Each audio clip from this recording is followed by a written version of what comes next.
relevant timescale after horses appear in Wyoming, and some date from before the European presence in North America. And you can see climactic trends there at the top. I'll briefly mention this as an aside, but we submitted 11 of those 24 bison to a researcher, Dr. Jonas Oppenheimer, for genetic analysis. And Jonas at the time was completing his PhD at the University of California, Santa Cruz. And I've circled our bison, they're up at the top. And interestingly, they're more closely genetically related to bison from Alberta, Canada, in the mid to late Holocene than they are to modern bison in Yellowstone, which fall within they're the yellow triangles over there. And so before you take this to mean that cattle integration is like the cause of this, I will say that he found very little cattle integration, but the results are in a paper that is forthcoming, and it's currently making its way through peer review. And then hopefully the Draper will host Jonas in September, and you can watch his presentation on YouTube after that. So just kind of an interesting aside. So we have mostly male bison, but how do they measure up against contemporary bison as well as bison from today?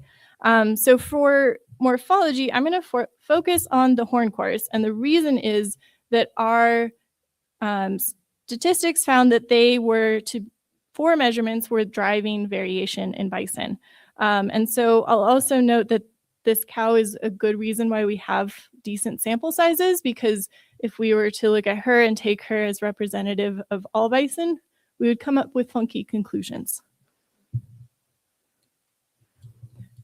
So these are the 4 measurements. It's hard to show. These ones are the top of the horn core and then the bottom of the horn core, as well as the distance between horn cores and then the widest point. So those were kind of the 4 things that are driving variation.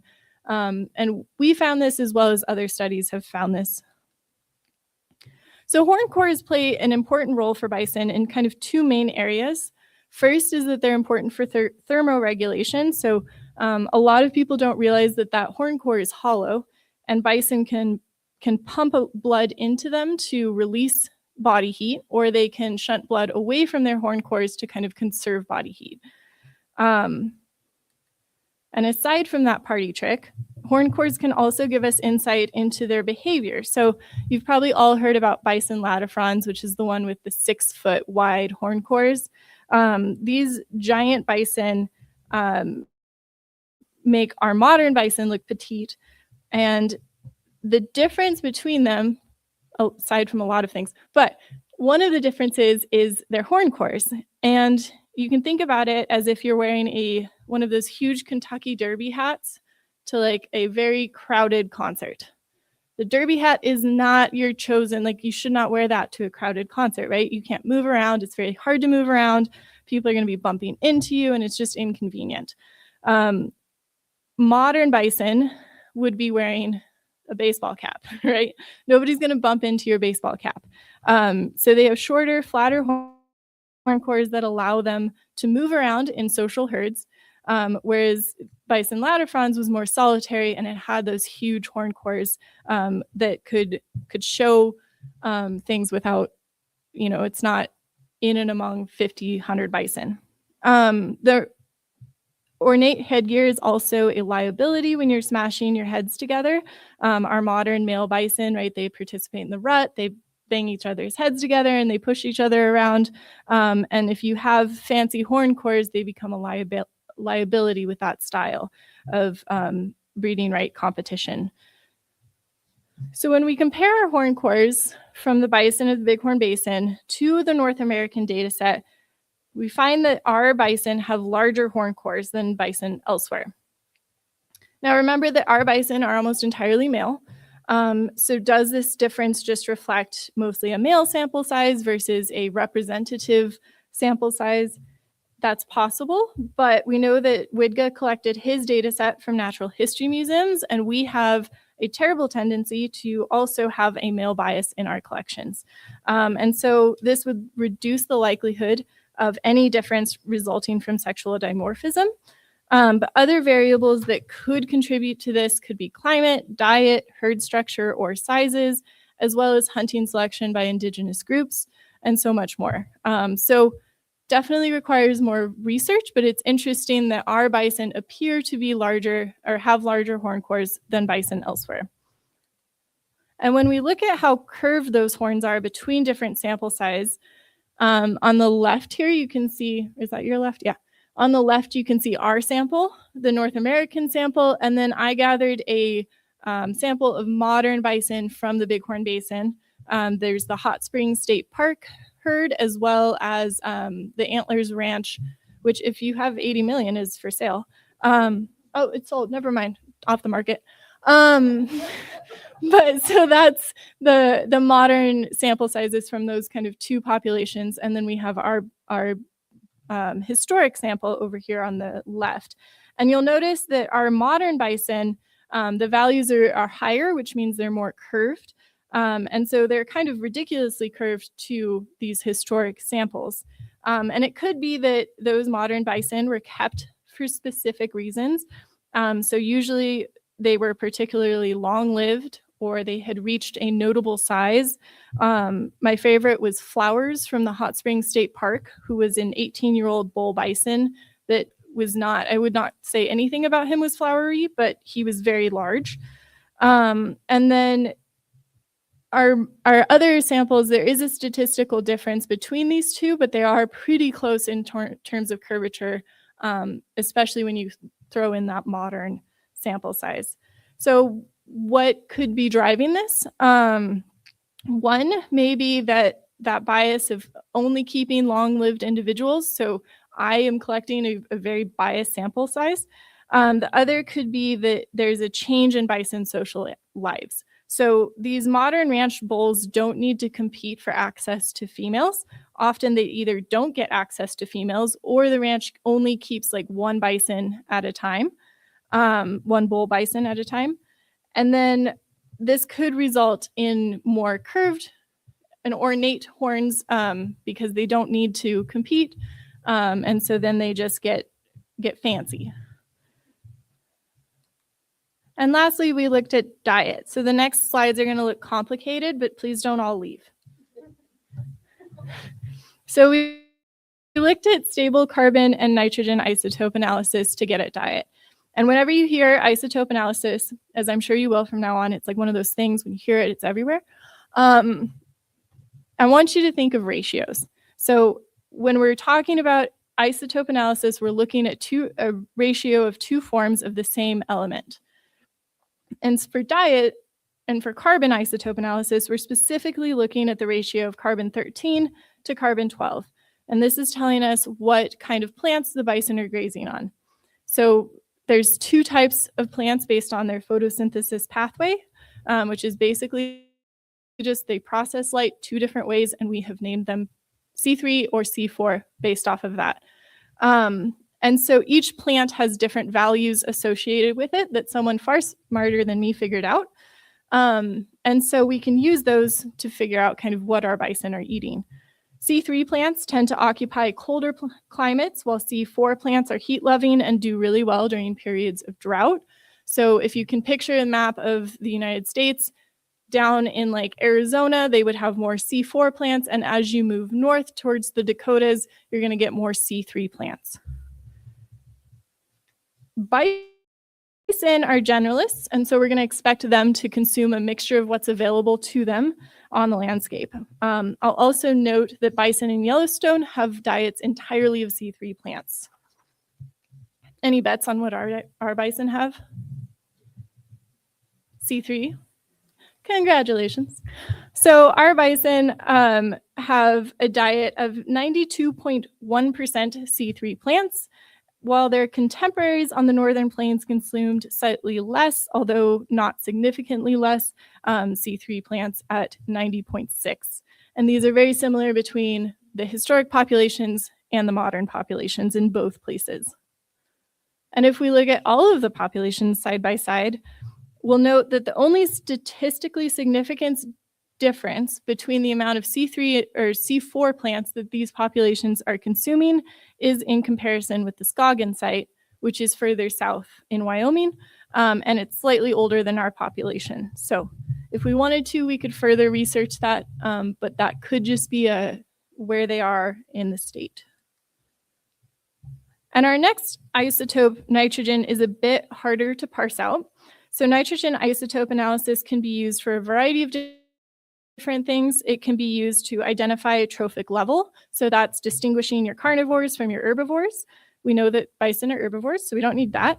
And it's also been used to look at if people are eating marine or terrestrial diets, but we know that our bison aren't eating shrimp, so we can skip that as well, which means that we're left with more complicated interpretations. On large scales, stable nitrogen isotope analysis can tell us if bison lived through periods of drought. But when we're looking at a population that's confined to a relatively narrow geographic area, it gets really confusing. And so when we compare them by population, you'll see all of our populations listed there on the bottom. Kind of timeline is the oldest on the left to modern over there on the right. Our bison have relatively higher values than the other populations. That mean, that dot in the middle, is higher. And modern bison, both in the Bighorn Basin and on the northern plains, have much lower values than their historic counterparts. So what do those differences mean? Well, we're working on it. I'm not just going to leave you there, though. The modern populations have lower values, which could reflect that they're getting supplemental food and water, right? During a winter period, they're not just out there struggling to survive. They'll get something from the rancher or caretaker of the herd. The high nitrogen ratios of the Bighorn Basin during the late Holocene could reflect something about geography, but it could also just be differences in sex. So we know male bison tend to consume lower quality diets than female bison, which could be giving us something of like a false positive with their nitrogen. Alternatively, it could also reflect changes in nitrogen cycling writ large. So we know that bison have an effect on nitrogen cycling and that they increase the amount of nitrogen that's available. And so this could just be that with that population bottlenecking event, now we have less nitrogen on landscape and it's reflected in those modern herds. And it's probably not just one of those explanations, or it's something different. We rarely see one thing causing everything, so it's probably some combination thereof. And so to quickly sum up before I turn this over to Dr. Todd, we learned that our bison in the Bighorn Basin have statistically significant differences from populations both at the same time as well as modern populations. But we know that their diets are very similar to what modern bison are consuming, which is a win, especially given the differences in land available to them.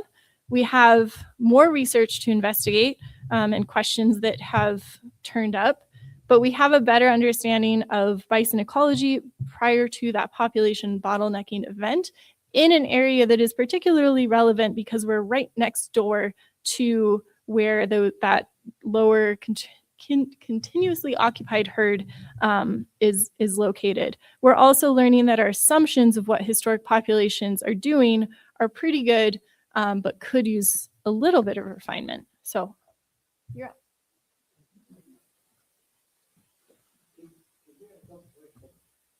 That would be great.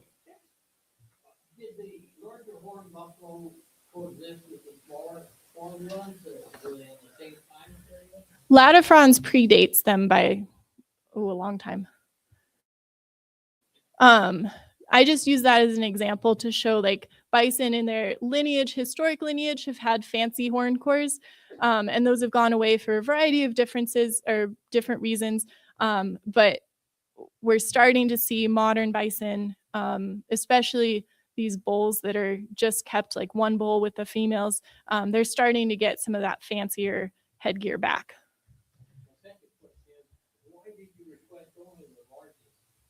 Well, at first we wanted to get a large sample size, and I knew people were not going to do it unless they could have like bragging rights.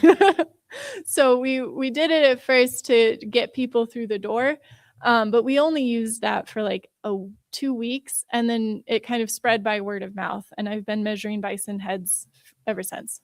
Have you gotten in, more female bison? No, nope. Most of the bison still are male bison that I look at.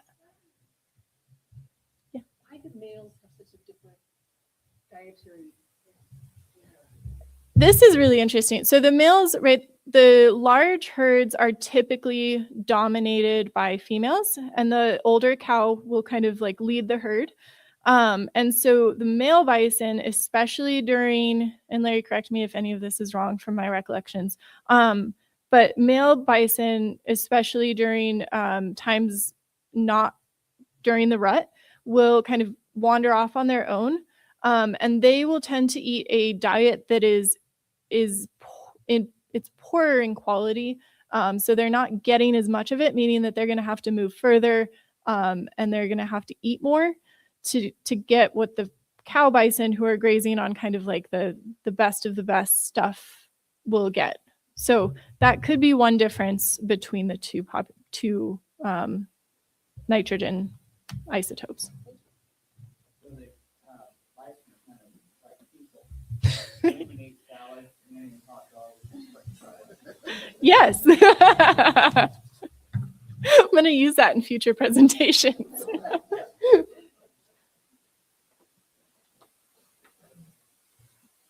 Well, great. Thank you, Amy. I'm just going to kind of give you, I'm going to try and make it a quick footnote on all those wonderful data that Amy has collected and developed and presented to you tonight.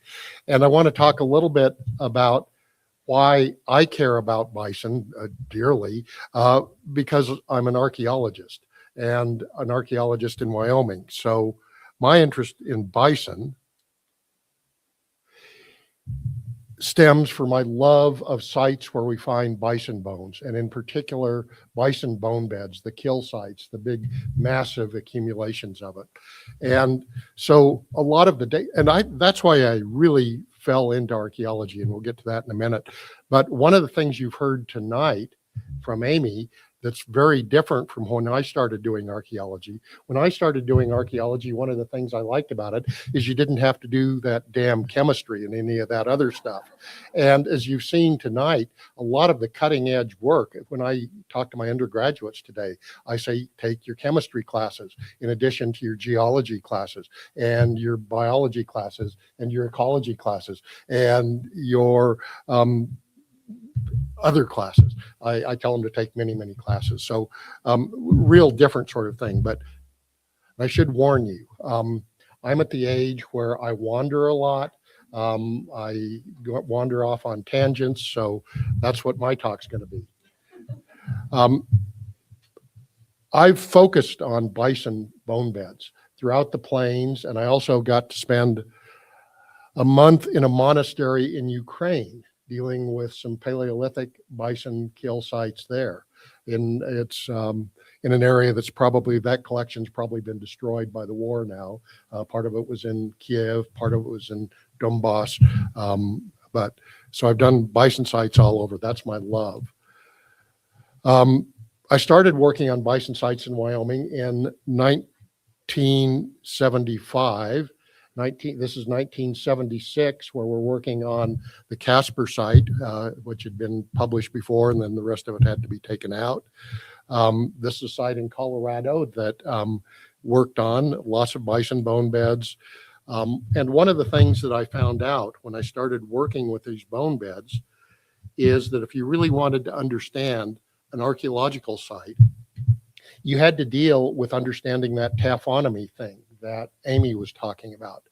And so one of the things that I realized when I was doing my doctoral dissertation, if you wanted to understand a pile of 10,000-year-old dead animals, you needed to watch what happens to piles of dead animals as they decay, as carnivores come in, as other things trample. So this was one of the really fun sites that I did my doctoral dissertation on, of a group of 10 domestic cows that had died all at once. The landowner pulled them together into this pile, and we drove by and saw that pile, and I was just, this is wonderful. And we went out and watched this entire group decay for several years, and the carcasses get scattered. It was a really fun way of how you could look at how patterning develops in a bone bed, a pile of dead animals that had nothing to do with human butchery or processing. We'll get into why that's important. We found, this is another site that I did on my dissertation. This is a group of cows that were killed in the 1930s. So if you want to take that, what happens to the creation of a bone bed, and extend it back, you can. And I did get to look at a few bison skulls. Unfortunately, I didn't have time to record those. In addition to the bison stuff, I've done some work in other places, not just in the field, but also with collections from sites. And one of the ones that, just to kind of set the stage for being interested in hunting and processing and butchering stuff, in 1971, I got to spend the summer in, it was then Rhodesia, now Zimbabwe, and part of what we did was hunted and butchered elephants.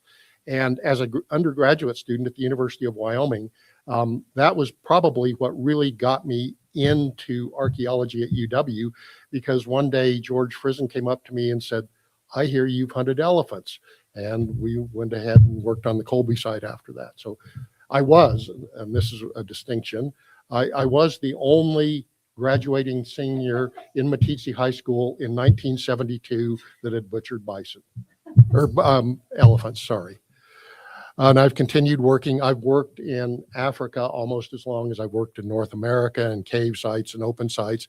We got to work with famous people like Lucy or Java Man in museums and all that sort of stuff.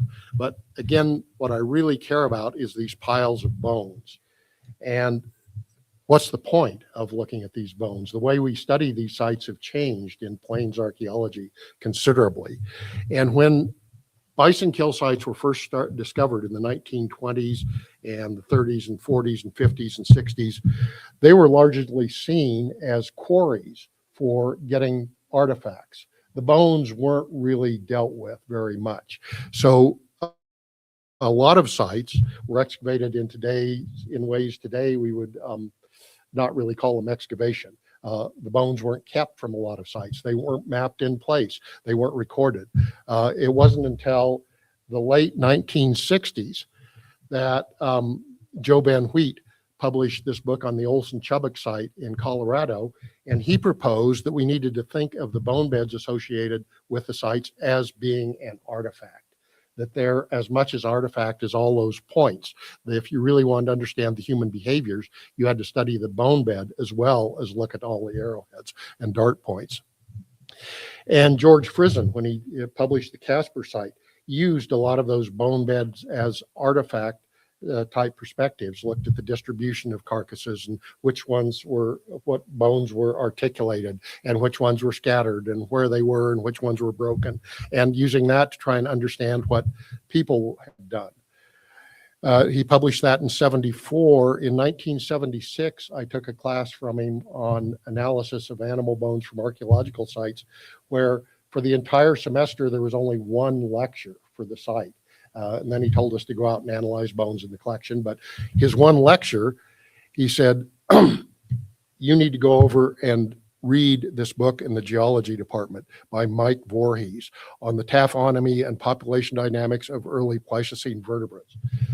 He focused on, because he realized after he'd done the Casper site thing and taken on that bone bed as artifact perspective, that unless you took all those formation processes into account, you couldn't really look at the bone bed as if it was an artifact.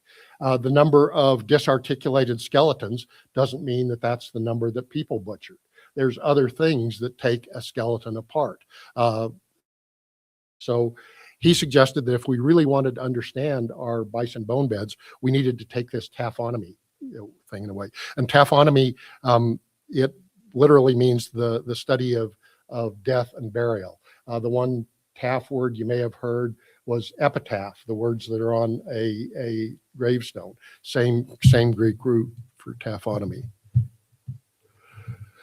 So there's ways to think about interpreting bone beds. Early on there were quarries, then they became an artifact, and then by the 1990s, we started thinking of it more as mosaics or as puzzles with lots of little pieces you put together. You couldn't just look at the bone bed. You had to try and figure out how the all pieces went together, like all that great bison data that you were hearing there. But what I was thinking tonight about talking about how the bison data fits into the eventual digging our archaeological sites and writing a report on it, we need to think of it more as a movie than being that puzzle. So we need to think about the bison behavior as a fundamental thing. Then you also need to think about the human behavior and how it relates to the bison behavior. And then you need to think about all the other consumers on the landscape and how they interact with the bison and the humans and that stuff. And then you need to think about geology and deterioration and how things get buried and how they get to move. You need to consider all of those rather than just reading the bone bed as if it was an artifact. All of these things go in and they're adding their parts to the story. So you need to understand regional paleoecology. You need to understand human behaviors and ask questions about it. You need to really understand that taphonomy stuff. What happens from the time the animals were living and then originally killed until you dig them up thousands of years later. So in terms of thinking about bison kill sites, it requires an understanding of the entire bison ecosystem. I want to warn you now, I'm going to throw a lot of words up on the screen and you don't need to look at them. These are just sort of the questions that you might ask of bison populations to try and understand your archaeological site. So you might want us to talk about bison biology and population ecology. Amy was talking about some of the body sizes things in her talk. You might want to talk about movement ecology and how bison moved across the landscape. That's going to affect how human impacted them. So some of that stuff, and again, the red stuff are parts of those data that Amy were talking about. You need to talk about diet and foraging ecology of past bison. You need to talk about the climate and environmental context. You need to talk about the vegetation habitat. You need to talk about or ask questions about how the bison relate to other animals in the environment, not just the humans. Humans aren't the only predator that are impacting bison. There's other things that are impacting them. You need to think about the timing of things that are happening, so the ages of stuff.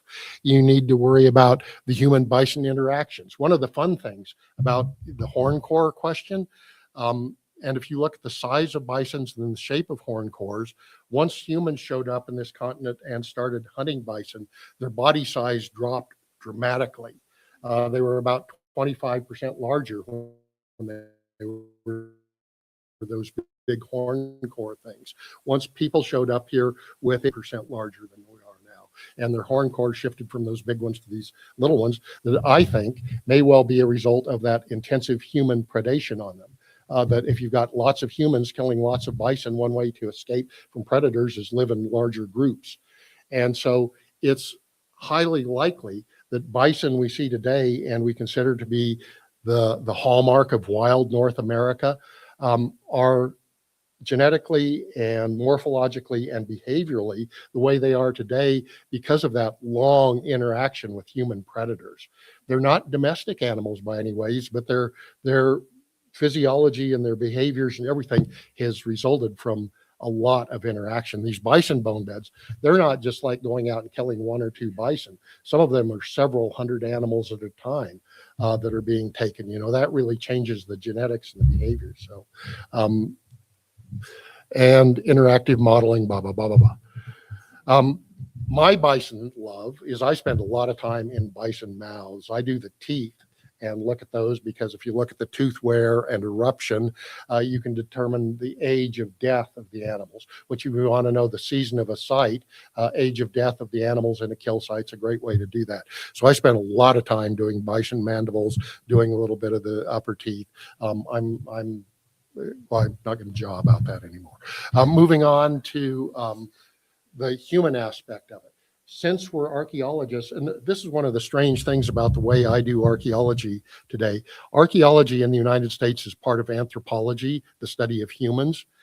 And I realized from doing bison bone bed sites, if you're just studying humans and not putting your study of the bison to the same level, you're never going to understand what's going on. You can't do a study of the past that just focuses on one species. So I've become much less of an anthropologist as I've got older, because I don't believe that you can just study humans in isolation from everybody else and put us in a separate category. But we do need to worry about humans. So some of the things we may be asking at humans on these sites are their social organization and group structure. You may want to something about their knowledge systems, how they transfer information of hunting bison. If you think about that for a minute, if you think about indigenous people living on the plains who were hunting bison and living with bison, they probably knew a hell of a lot more about bison behavior than any of our ecologists today, because you didn't just have what you'd observed, you had what your parents observed and your grandparents has observed, and all those stories and what they're going to do when this kind of climate comes in. What's this weather doing? I'll bet you that an indigenous bison hunter could go outside and look at the weather and tell you pretty specifically what the bison were going to be doing that day. The information content that they had was probably dramatic. Hunting technologies and weaponry system and all that sort of stuff. When you think of humans and hunting bison, don't think of them as just hunters. Think of them as planners and teachers and engineers and processors and managers and community members, all those sorts of things. And archaeologists have often fallen into that trap of talking about, we're going to study bison hunters. Yes, you're going to study the whole human group, of which they had many roles. How they're doing landscape engineering. Sometimes there's drive lines. Sometimes they would burn areas so that the next spring that would have the green grass earlier, and you could predict that the bison were going to be doing there. They were doing all sorts of things like that. The planning, the timing, when you're doing things in the season, a lot of the bison kills on the plains were done, the big bison kills were done in the fall of the year, where you're putting the bison meat into storage for the winter. You're getting your winter food stock together. The processing capacity, how many people are there, the labor organization, the storage, the transport, whether you're drying, smoking, blah, blah, blah, economic organization, distribution, risk, failure, what happens if it doesn't work, and how that fits into your whole cultural system of your ideology and the stories you tell, this and that, the other. So there's a lot of things I need to know about the people. Some of the stuff I've been playing with recently in terms of that technology is looking at the impact fractures on the projectile points you find in kill sites that differ between dart points on the bottom and arrow points. Impact fractures of when you use a stone point and it hits a bone in a carcass, it breaks in a specific way. So I've been kind of interested in that. So looking at that. Another fun thing we're doing with bison bones, and this isn't at a kill site itself, I like dating. I'm married, but I don't mean that kind of dating. Often you'll see archaeologists say they've dated an archaeological site. And when they say that, you can take that with a grain of salt, because one date just isn't enough. And so what we did on this site is we took 10 bison that we knew that were individual bison, because we took their right radius ulna and dated 10 of them, because we knew from the structure of this one that this was a single occupation, and we really wanted to get a good date on that single occupation. We knew the seasonality of it because, in addition to the mature bones like this, we had a lot of bison fetuses preserved in it, from small fetuses to near full-term fetuses, which tells you it was a winter occupation site, which is pretty fun to look at. And then another thing that we do, back to that back one, another thing that we spend a lot of our time in the lab, this doesn't require chemistry, it's more jigsaw puzzle stuff. We take all the fragments of bones we have on a site and try and put them back together. So you see there's one fragment, there's another fragment, there's 5 different fragments up there, there's 2 fragments there, a couple. And once you put together the fragments, you can see where they were on the site. And then you can start looking at things like this. The red lines are bison, and on this site, there's a minimum number of individuals, 15 bison, 14 mountain sheep. And if you just look at that picture of where the bone fragments fit together, you'll see there's a big difference. The bison bones go from, and these are firearms, these are probably individual family processing or cooking areas. The bison go from hearth to hearth to hearth. That to us, we infer this to mean that they're sharing the bison between the different family groups. The bighorn sheep, on the other hand, are hearth-centered. Now, does that mean they're not sharing the sheep?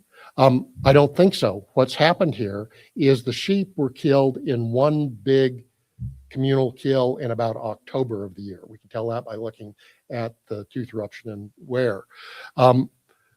After that communal kill, that's probably when you do the sharing. After you've killed all the animals, you share them, and each family puts theirs into their individual storage, and that's what they're consuming. Bison, we know this again from the fetal development, were being killed all winter long. People would go out, they would kill a bison, they'd bring parts of it back. And among forager folks, when you bring something back into camp, you're pretty much obligated to share it with everybody else. So you're seeing different use of this. So the bones can potentially tell you a lot about the organization of the group and what's going on there in really fun ways. And then if you take every bone that you find a cut mark on and look at where it is, you can tell a lot about the processing and this and that and the other. So you're not, again, one of the reasons we really like bones is they're so information rich. Not only the chemistry, but everything else you can learn from them.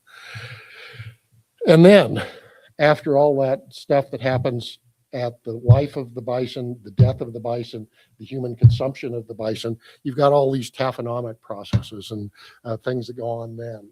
And so taphonomic questions, mode of death, how they were killed, the collapse and the trampling, how long it was exposed afterwards, the carnivores, the scavengers, everybody else that came and hit it. Kill sites are not behavioral snapshots.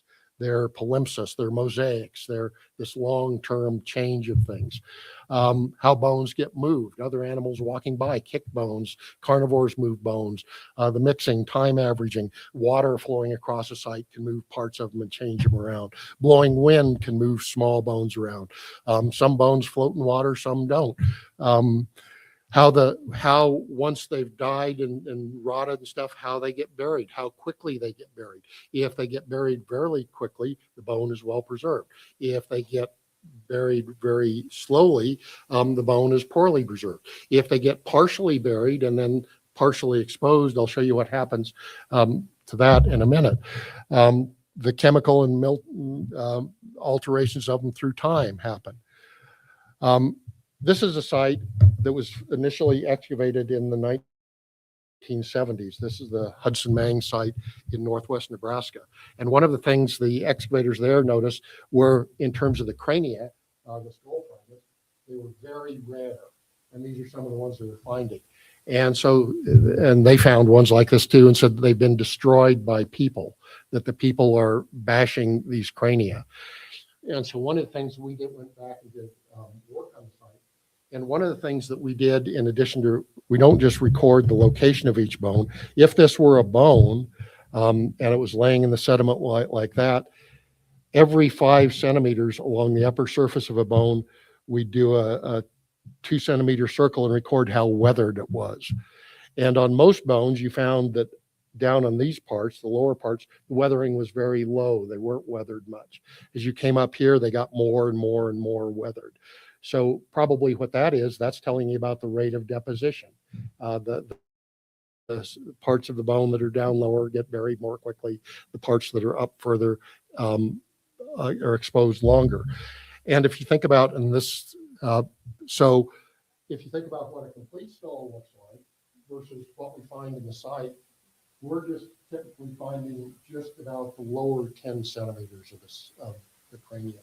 And any bones that are smaller than that, like the limb bones or the this and the that and the other, they're fairly well preserved. So we think what we're seeing here is you have an original ground surface, you have an initial depositional event, and then a slowing down, and lots of the upper stuff just deteriorating. And as a matter of fact, when you excavated down into the unit and eventually came to one of these skulls down here, up in here you find lots of little cranial fragments, little frontal fragments, if they're upside down, little tetraportions, little tooth fragments up there floating in the sediment above it. So that's one of the things about not reading the bone bed directly as if it was an artifact. Just because there are no complete skulls or very few complete skulls there when you dig it up, doesn't mean that's the way it was when people left it at 10,000 years ago. You need to not read it directly. You need to translate it using the taphonomy and the chemistry and all that other stuff. So bones and the projectile points are only the tip of the iceberg of learning about these sites. And even though I've been working on bison bone bed sites for over 50 years now, I'd tell you that because of all the fun stuff like the isotope data and the genetic stuff and all that things, that probably 80%, 90% of the interpretations that myself and others have made of the bison sites are probably wrong because we didn't have the methods to interpret them the way we do now.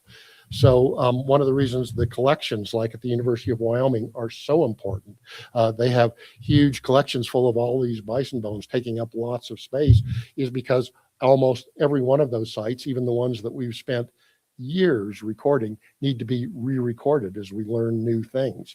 You don't just say, well, we've excavated that site, the book's written, we know all about it. If that's your perspective, you're not taking the importance of learning into account. So documenting and interpreting sites with bison bones takes a lot of thought, a lot of work, and many data sets. And it's a lot of fun doing, and it's on, oh, this is at that Hudson Bay site. And this is a good way to close the talk. Whoop, back up, Todd.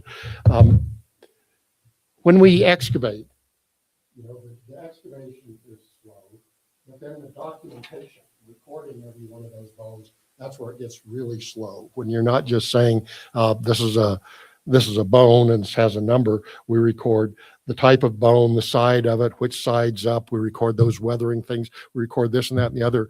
And at Hudson Mang, the second year we were there, we had Earthwatch people come in and volunteer to help us. And one of my favorite comments from that first year is one of the volunteers was with us they were supposed to be there for a week, but after the first afternoon, this volunteer just left and would go sit in the trees and read books. I went over and talked to him about the third day of that and said, why did you leave? Don't you like this? And she said, no, I came here to dig. I didn't want to do all this picky shit. So to understand the sites, you need to do the picky shit, and you need to do the chemistry, and you need to do this other stuff. And so I'm most excited about archaeology of bison sites in Wyoming and the plains because of what we don't know, but the new ways we're trying to learn from them. And we're learning all the time, and the doors are open, and it's a kick. So thank you. Yeah. Yeah, I worked a little bit with the VOR site. Those projectile points, the impact fractures I was doing, and I in what years did we work at VOR? We did some of the work there with Chuck Rare before the cover went up over it and stuff like that. So the VOR site is just exceptional, and that's again one that they're starting to really do a good curation job down at the University of Wyoming. But the type of things you can do there that are just amazing. One study that was published a couple years ago, the VOR site, for those of you who don't know, is in a big sinkhole. It's sort of a bison kill in the round where you can run them in from almost any direction. And it was used from about the 1500s to the 1800s. So a long period of time, and there's an estimate that there could be 20,000 bison in there. And one of the fun studies that was done, and again, this is just because it's a kick, that period of time represents the horse showing up on the plains. It also represents the shift from stone tools to metal tools. And one of the studies went through all the cut marks on the bones from the lower levels to the upper ones. And you can tell the difference in cut marks between a metal tool and a stone tool, to where you can see from the cut marks on the bone when the metal tools were being used. So again, the VOR site, if I had another 50 years to live, you could spend 150 years just working with the VOR site collections that exist now and be learning something new every day. It'd be the potential for the genetics at VOR of through that time span would be really fun to look at the population structure, or you could look at the differences between the population structure, the genetics of the bulls versus the cows, this and that and the other. So yeah, VOR's up there. What about the study Mm, No, especially the vorsight, the work that Dr. Rare did on it in terms of the seasonality of it and the tooth eruption and wear. It's one of the classic ones. He did some really great analysis of the projectile point variation with it. But when he was doing that, the taphonomic thing really hadn't come onto the table. So the work that was done there is good and solid, but it's the tip of the iceberg of the work that could be done. But there has been a lot of bad disturbance. There's probably some disturbance. Well, one of the things that could happen is that just like people, bison learn. And one of the things we're modeling to think about these big bison kill sites, if you run a herd of bison over the cliff and you kill a bunch of them, unless you kill them all, a lot of them are going to remember that and they're going to avoid that place. So you may not be able to do a bison kill at the same place until that knowledgeable generation is gone. So there could be a minimum time frame from one to the other. And the reason I'm saying that, to answer your question, is it's not like you do one year and the next year there'd be another one that would mess that up. And so there is some pretty good stratigraphic, some sediment buildup between the layers at the site to separate it. And then being in the bottom of the sinkhole, you don't have things like you have on other sites like water eroding things out or other animals running over the top of it and going around like that. So it's the preservation there is beautiful. The bones from the vor site look like something that died yesterday. They don't smell quite like that, but they look like it. Yeah.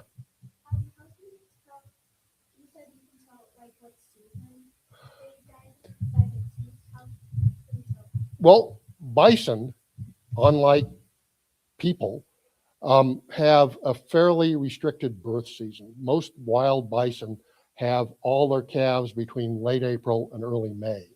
So if you go into a room full of bison and ask you their birthday, most of them are going to say May 3rd or April 3rd.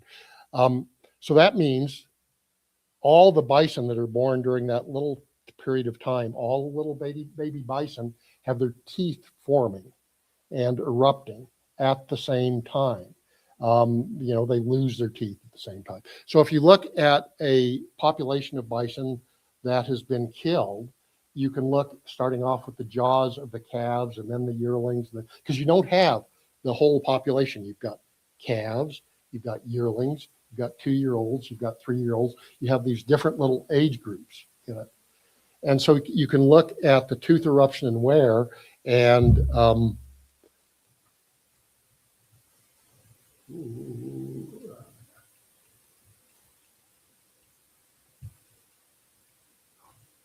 then if you have x-rays of known age of death bison, so this is that's what a bison fetus looks like up there. That's 2 months before. That's right at month. The first premolar is just popping up. At 6 months, the first molar is erupted. And then at 19 months, you're having the first 2 molars up. The third molar is just starting up. And then after they've erupted, they start coming into wear.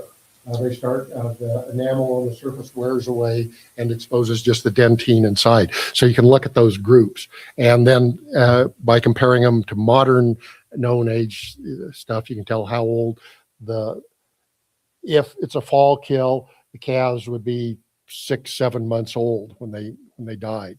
If it was a spring kill, they'd be 1 or 2 months old, the groups of them. So that's a good question. That's fun stuff. Yeah. So in the board, are they at the bottom of that? Yeah. They are. Yeah. No more down below that. Oh, I mean, like. good question. Of deeper down. I think he went all the way to the bottom, but I'd have to. But then they were in an OSHA non-approved deep hole to get to the bottom ones. And I think they have done coring down through there as well. I think, yeah, again, this old person memory thing kicking in. Yeah, even the highway department had done some boring there because the interstate was going to go right over the top of it originally. And they found those bones, and that's part of why they've done the boring down into it. So I think it's probably just this late prehistoric bison kill site, the last 1,000 years, 7 to 1,100 years ago. So it's fairly recent.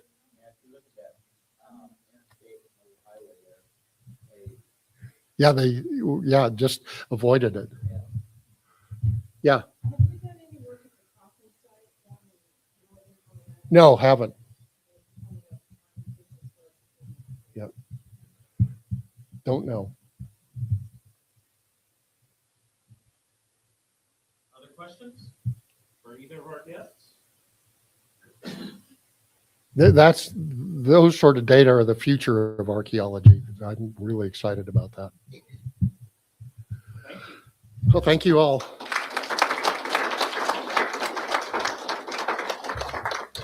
What I failed to mention at the beginning is that tonight's event is co-sponsored by the Pumpkin Buttes chapter of the Wyoming Archaeological Society. If you would like to join, you can see me or Jessica or Leroy. Wave your hand, Jessica, Leroy. Okay. We'd love to get you as part of the group. We have as many guest speakers as we can. We have some amazing field trips,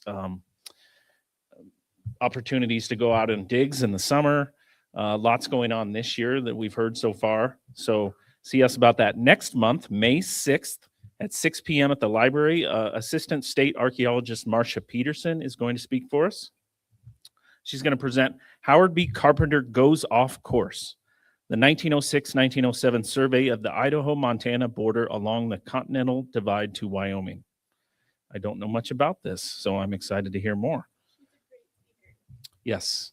So come and see that May 6th, 6 p.m. at Campbell County Public Library. In addition here, May 8th and 9th is our Sheep Herders Festival, so come out for that. And we've got some great things ahead as well. If you want to join Pumpkin Buttes, you could also join the Rockpile Museum Association. We'll keep you up to date on all the events going on here. So thank you again for coming. Anybody else have anything to say? Leroy? No? Okay. When is our field trip? June 6th.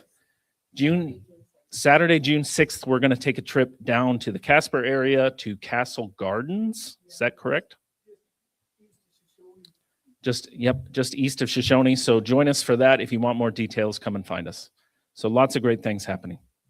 Thanks again. Have a great night.